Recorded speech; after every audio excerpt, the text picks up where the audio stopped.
Alrighty, we'll start off with Jake Rowe and Dean Legge.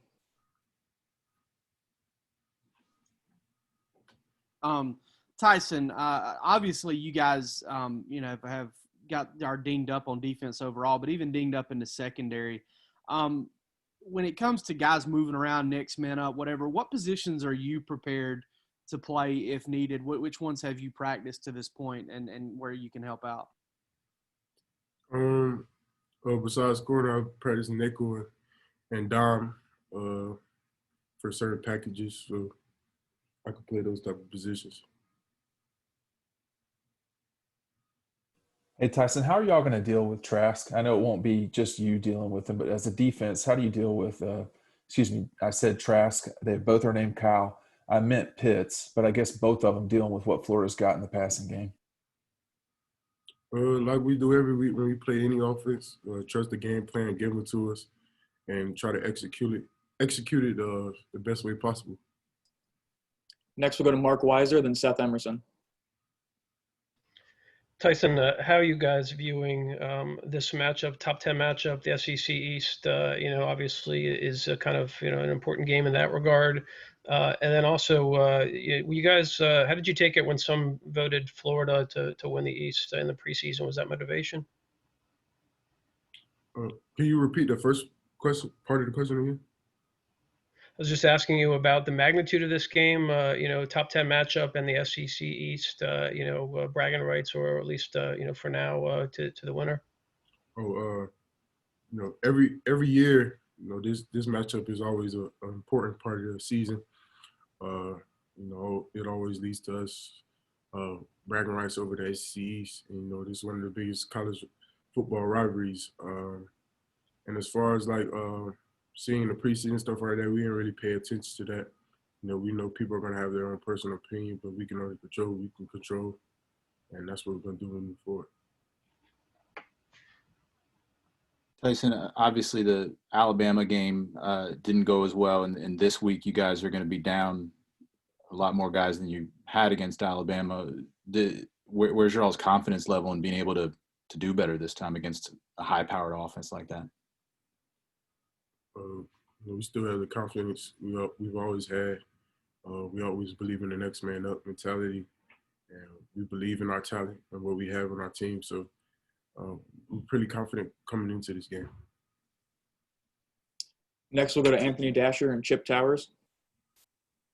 Hey, Tyson. I was wondering, getting back to Richard for a little bit. I know you guys, Coach said you guys sent a bunch of video messages to him and everything. Have you had a chance to speak with him directly about what happened and just what not having him, how you guys are going to try to rally around what he's going through right now? I haven't spoke to Rich personally, but I know he's doing much better. And, we're confident with the guys that we have in our room. They're prepared right.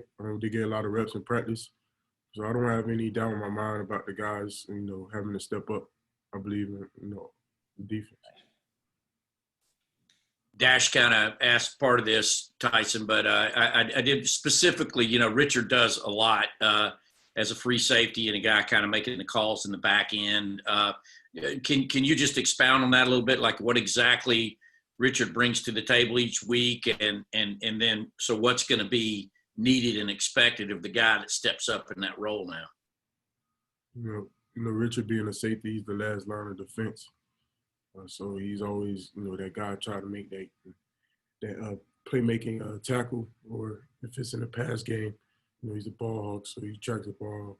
He really attracts the ball all over the field. So, we're going to miss that part of him. He was a very important piece to our defense. And but the guys we have in our room, we're confident they can do the exact same. Hey, do you see Scene or Christopher Smith stepping into that role immediately? Who steps up right away to do what he does? As of right now, I don't know what Coach Mark's decision is going to make. But, either of the guys you named, they're definitely capable of doing that. Thank you. Next, we'll go to Connor Riley and then Augusta Stone. Yeah, I guess sort of similar to Chip. What is Christopher Smith like as a player, and more so, what is he like as a person? Christopher is a great person. He was my roommate freshman and sophomore year. But he's a dog. You know, he always practice hard in practice. Always running through the line. You know, he pushes himself, so he's a very hard worker and very talented. And I'm confident. I'm confident what he can do for us, and he's played in games for us before, so I'm not worried.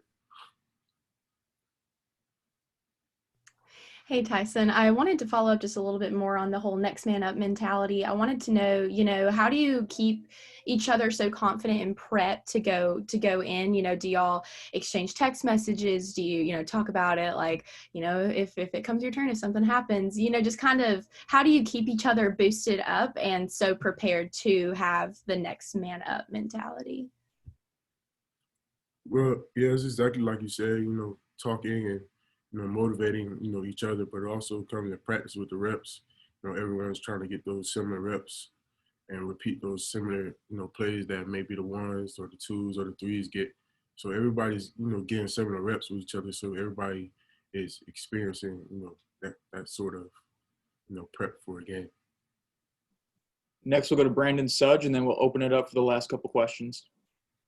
Hey, Tyson, I wanted to ask you about tomorrow in the election. Did you have the chance to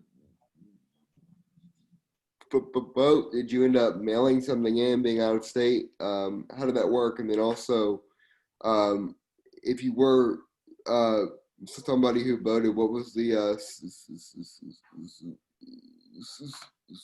significance of that? Yeah, we definitely made voting very significant at the beginning of the season because we felt it was very important.